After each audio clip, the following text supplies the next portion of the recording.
Assalamualaikum warahmatullahi wabarakatuh. Bismillahirrahmanirrahim. Selamat berjumpa kembali anak-anakku kelas 8 dalam seri video pembelajaran.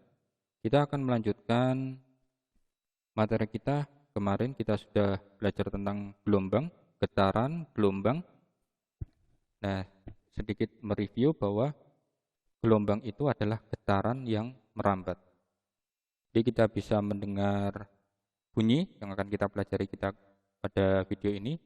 Bunyi merupakan salah satu bentuk gelombang, di mana kalau ada sumber bunyi, ada getaran yang menghasilkan bunyi, maka udara akan menghantarkan energi bunyi itu sampai ke telinga kita dan akhirnya kita bisa mendengar bunyi. Nah, sekarang kita akan spesifik belajar tentang bunyi. Bunyi itu apa sih sebenarnya? Bunyi itu merupakan salah satu bentuk gelombang longitudinal. Jadi kemarin kita sudah belajar gelombang ada transversal dan ada longitudinal. Sedikit kita ulangi.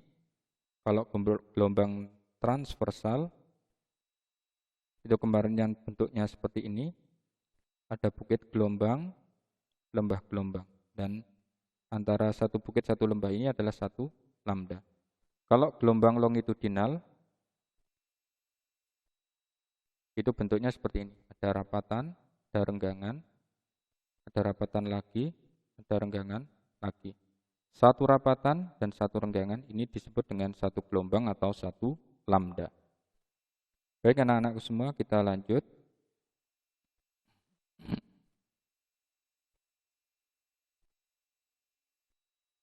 Nah, bunyi itu ditimbulkan oleh benda-benda yang bergetar. Contohnya adalah garpu tala. Nah, kalau kita bisa belajar bersama di sekolah, saya insya Allah bisa menunjukkan garpu tala itu seperti apa. Nah, anggaplah garpu tala ini seperti sumber bunyi yang lainnya. Apabila ada sumber yang memancarkan bunyi, maka dihantarkan oleh rapatan dan renggangan partikel udara. Jadi, kalau kita gambarkan di sini, ini ada sumber bunyi, ini ada telinga kita, maka apabila ini dia bergetar, maka dia akan merambatkan, di sini kan ada partikel udara. Nah, getaran pada sumber bunyi ini akan membuat gelombang-gelombang longitudinal, rapatan-rapatan, renggangan-renggangan yang dibentuk oleh partikel-partikel udara yang tergetarkan oleh sumber bunyi ini sampai dia ke telinga kita. Akhirnya daun telinga kita akan menerima getaran dari partikel udara, selanjutnya akan diproses oleh organ-organ yang ada di dalam telinga dan dikirimkan ke otak sehingga kita bisa mendengar bunyi. Nah, jadi sumber bunyi ini untuk sampai ke telinga kita, dia perlu medium. Contohnya di sini adalah udara. Kalau di sini tidak ada medium apa-apa, misalnya di antariksa, di ruang hampa udara, walaupun di sini ada sumber bunyi yang digetarkan, misalnya ada gong yang dipukul berkali-kali, karena di sini tidak ada udara, tidak ada partikel udara yang ikut bergetar, maka bunyi gong ini tidak akan sampai ke telinga kita, sehingga yang terjadi adalah kita tidak bisa mendengar bunyi gong itu jika di ruang hampa udara. Nah, jadi saat bunyi keluar dari garpu tala atau dari sumber bunyi akan menumbuk molekul-molekul udara, ya. Molekul udara ini karena menumbuk udara di sebelahnya dan mengakibatkan rapatan dan renggangan yang merupakan ciri khas gelombang longitudinal. Demikian seterusnya sampai hal tersebut sampai ke telinga kita. Nah, seperti ini contohnya. Nah, ini adalah ilustrasi dari partikel udara yang ikut bergetar membentuk rapatan, renggangan atau gelombang longitudinal sampai ke telinga kita. Nah, untuk sampai ke telinga kita, bunyi memerlukan yang namanya zat perantara. Tanpa adanya zat perantara atau medium perantara, bunyi tidak dapat merambat sehingga bunyi tidak dapat didengar. Nah, Jenis gelombang yang memerlukan zat perantara disebut dengan gelombang mekanik. Jadi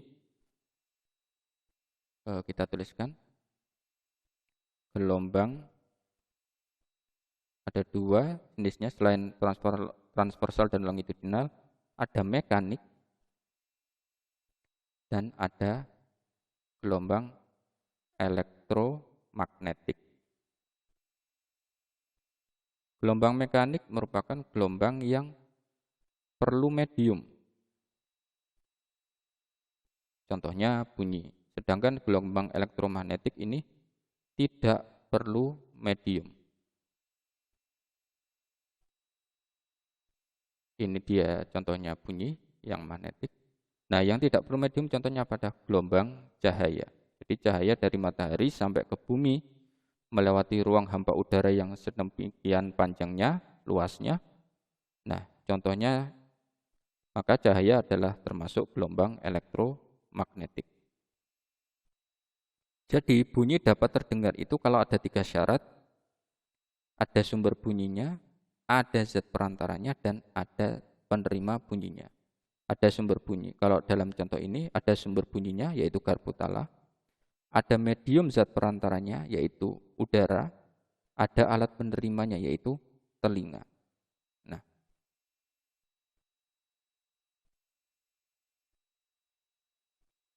sekarang kita bahas tentang besaran-besaran yang ada di bunyi. Bunyi bergerak tentu ada yang disebut dengan kecepatan bunyi. Nah, kecepatan bunyi itu tergantung pada temperatur atau suhunya, suhu udara atau suhu mediumnya juga. Semakin rendah suhu udara, semakin besar kecepatan bunyi. Nah, jadi kalau udaranya semakin rendah atau semakin dingin, laju bunyinya semakin cepat. Kalau udaranya semakin panas, laju bunyinya atau kecepatan rambat bunyinya juga semakin kecil. Hal inilah mengapa kalau pada malam hari bunyi itu terdengar lebih jelas daripada siang hari. Karena pada siang hari bunyi dibiaskan oleh udara yang lebih panas daripada malam hari. Jadi cepat rambat bunyi yang pertama dipengaruhi oleh suhu. Selain suhu, cepat rambat bunyi itu juga dipengaruhi oleh medium. Nah, kita lihat di sini ada tabelnya. Medium perantaranya. Kita lihat. Bunyi kalau di udara dengan suhu 0 derajat kecepatannya 331. Dengan udara 15 derajat kecepatannya 340. Kemudian kalau di air 1940, sedangkan di zat padat menjadi lebih besar. Di sini maka kita bisa mengetahui bahwa cepat rambat bunyi yang paling besar itu adalah yang paling tinggi adalah di zat padat. Setelah itu di zat cair, yang paling rendah kecepatannya adalah di udara. Nah, ini adalah faktor yang mempengaruhi cepat rambat bunyi. Yang pertama tadi ada suhu, semakin dingin semakin rendah suhunya semakin cepat. Kedua adalah medium zat perantaranya. Kalau zat padat dia maka lebih cepat. Nah, kemudian ada frekuensi bunyi.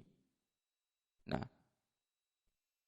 frekuensi dulu di getaran kita definisikan sebagai banyaknya getaran yang terjadi dalam tiap detik.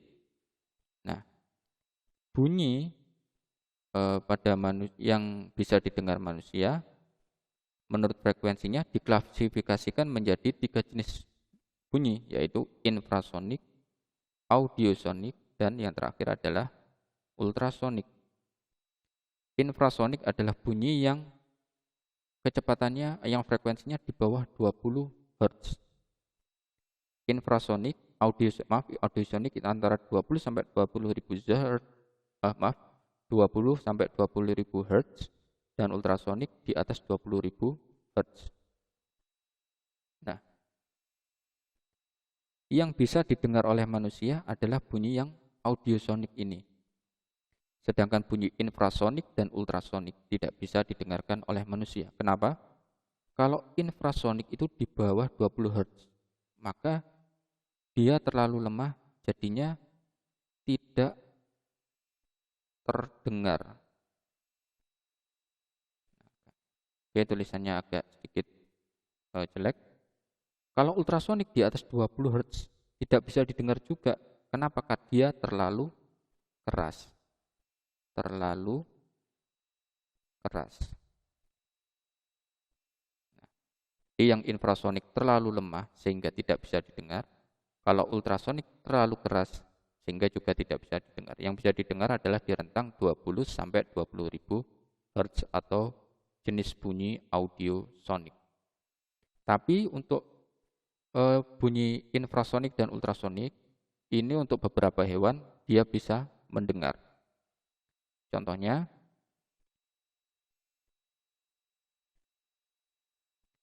kelelawar, lumba-lumba, dan anjing adalah yang bisa mendengar bunyi dengan kekuatan ultrasonik atau yang sangat tinggi, yang pada manusia tidak bisa didengar. Oke. Karakteristik bunyi. Sekarang kita ke karakteristik bunyi. Tinggi rendahnya suatu bunyi. Nah, saat kalian memainkan alat musik, maka bunyi itu bisa terdengar tinggi atau rendah, kuat atau lemah.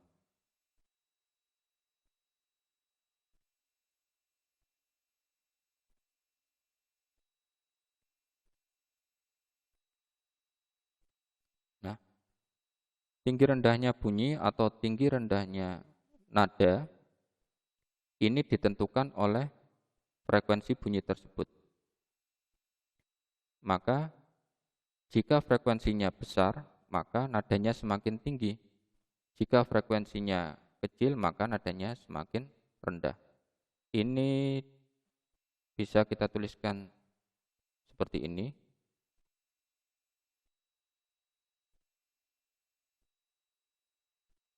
Di tinggi rendah nada ini dipengaruhi oleh frekuensi. Frekuensi tinggi, nadanya tinggi, frekuensi rendah, nadanya rendah. Contohnya nada C. Nah, C standar dibandingkan dengan C yang satu oktav lebih tinggi, seperti ini, C tinggi. Ini sama-sama C. Tetapi frekuensi C yang tinggi ini memiliki frekuensi yang lebih tinggi daripada nada C yang standar.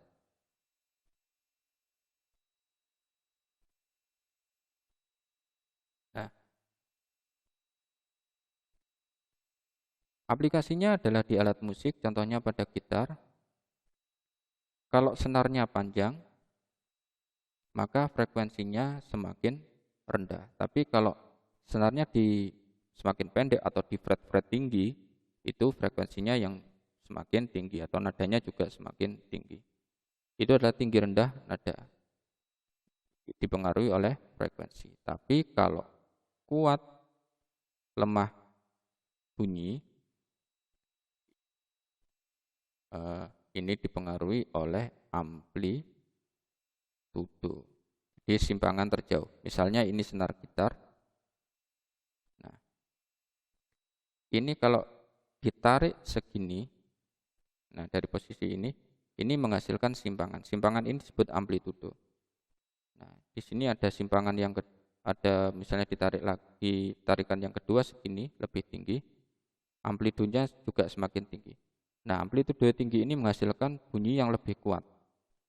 Sedangkan amplitudo yang rendah atau yang kecil menghasilkan bunyi yang lebih lemah. Jadi kalau tinggi rendah nada itu pengaruhnya adalah karena frekuensi, sedangkan kuat lemah bunyi pengaruhnya adalah di amplitudo. Baik anak-anakku semua, ini pada alat musik gitar. Nah, sedikit tentang aplikasinya. Nah, di tangga nada ada tangga C, Do, tanda nada D, Re, dan seterusnya. Mereka mempunyai frekuensi yang berbeda-beda. Nah, antara C yang pertama dengan C yang kedua, ini C standar dan ini C tinggi, frekuensinya berbeda. Yang C standar 264, yang C tinggi 528. Maka nada C yang dengan frekuensi 528 ini lebih tinggi daripada nada C yang dengan frekuensi 264 tadi.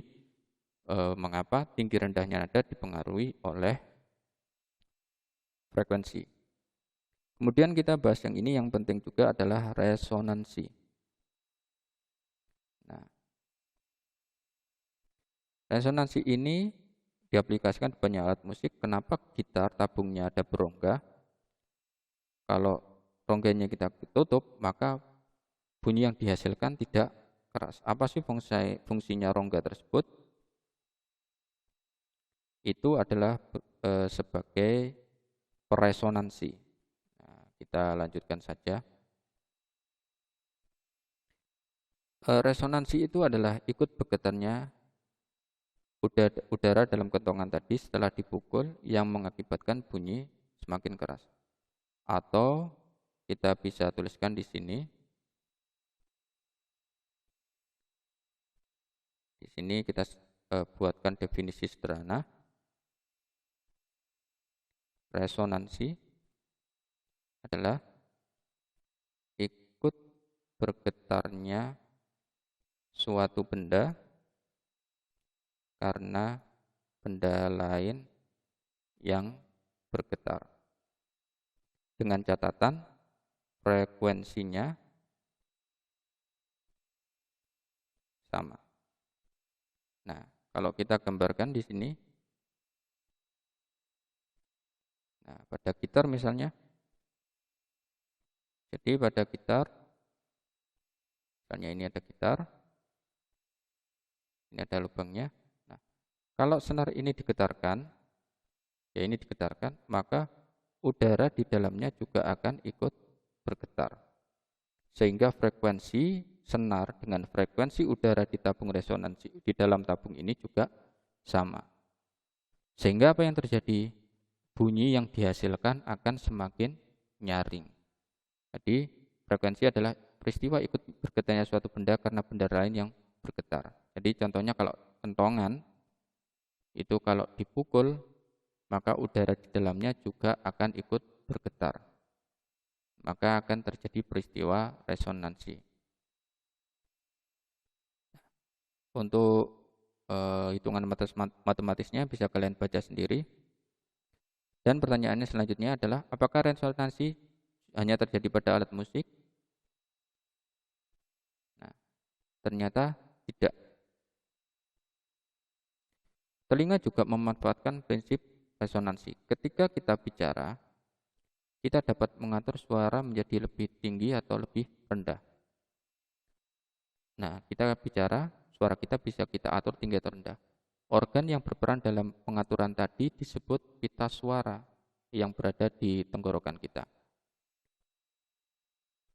Nah, pada saat kita bicara, maka pita suara ini akan ikut diperkuat oleh udara dalam kotak suara yang beresonansi. Sehingga pita suara, getaran ini diperkuat oleh udara dalam kotak suara yang beresonansi dengan pita suara dengan frekuensi sama. Akibatnya amplitudenya menghasilkan lebih besar dan suaranya lebih nyaring. Nah, itu adalah prinsip resonansi. Oke, kita lihat selanjutnya.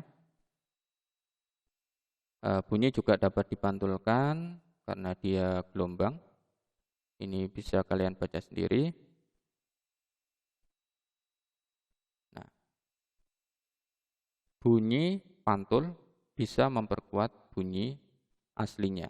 Nah, ini di sini akan kita bahas, ada gema, ada gaung.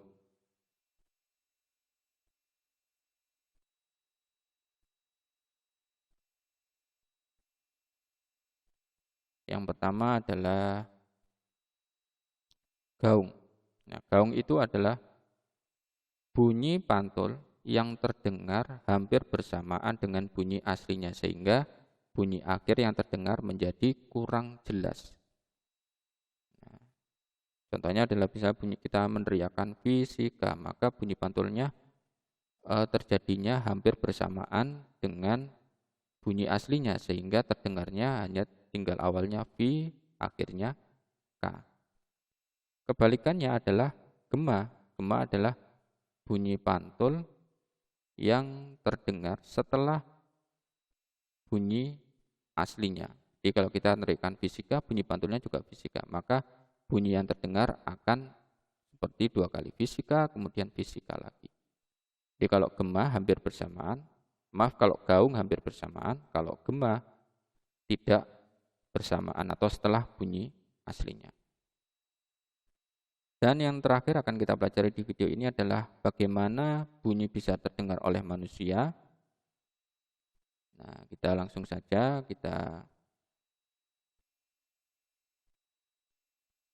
Nah, bunyi bisa terdengar oleh manusia. Nah, ini saya ambil dulu gambarnya. Oke.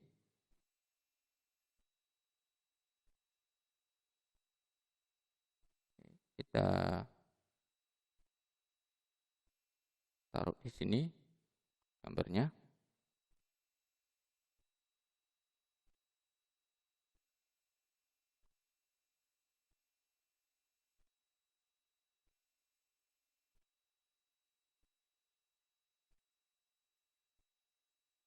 Oke, kita perkecil dulu gambarnya agar lebih enak.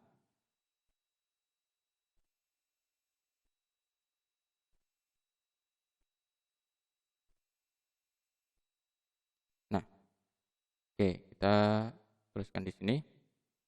Jadi ketika ada gelombang bunyi sampai ke telinga kita, maka getaran udara ini akan ikut menggetarkan daun telinga kita, ini ikut bergetar juga.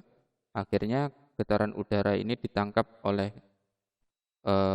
daun telinga kita. Jadi daun telinga kita ini berfungsi seperti antena penangkap. Kemudian bunyi itu akan diteruskan melewati saluran telinga. Nah, kemudian sampai ke gendang telinga. Di gendang telinga ini bunyi akan menggetarkan gendang telinga. Gendang telinga ini berfungsi sebagai amplifier atau pembesar. Selanjutnya dia akan melewati tulang martil, landasan, dan sanggurdi. Kemudian dia akan sampai di koklea atau rumah siput. Di koklea rumah siput ini ada cairan dan berisi sel pendengaran.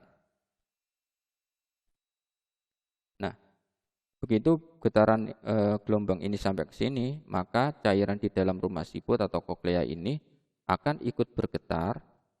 Selanjutnya pola getaran itu oleh sel pendengaran akan dibawa ke otak dan diolah di otak sehingga kita bisa menginterpretasikan bunyi yang kita dengar. Kita mendengar bunyi apa. Jadi bunyi itu akan ditangkap oleh daun telinga dan dibawa masuk ke saluran telinga, kemudian diperkuat oleh gendang telinga dan selanjutnya melewati 3 tulang pendengaran dan akhirnya akan menggetarkan cairan pada rumah siput atau koklea. Selanjutnya oleh sel-sel pendengaran akan dibawa menuju ke otak sehingga diolah dan kita bisa tahu kita sedang mendengar bunyi apa.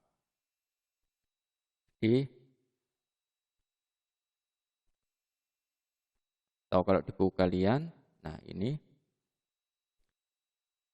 bagian penyusun telinga tadi ada bagian luar, tengah, dan dalam.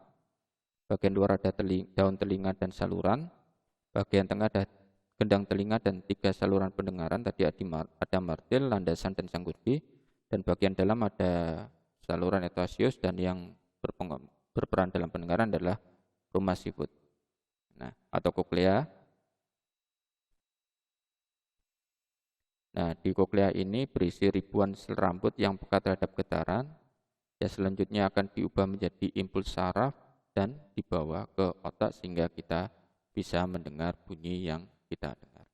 Baik anak-anakku, mungkin itu saja yang bisa saya sampaikan pada video kita kali ini. Tetap belajar dan tetap berdoa kepada Allah Subhanahu wa taala. Jangan lupa bukunya dibaca agar penjelasan yang saya sampaikan bisa dipahami lagi. Mungkin di video ini kurang jelas atau kurang lengkap, bisa diperjelas lagi dengan cara membaca buku dan mencari informasi dari sumber lainnya. Baik, Semoga Allah selalu menjaga kita, memberi kesehatan dan memberi kita semangat dalam belajar. Akhirnya saya akhiri dengan bacaan hamdalah. Alhamdulillahirabbil alamin. Assalamualaikum warahmatullahi wabarakatuh.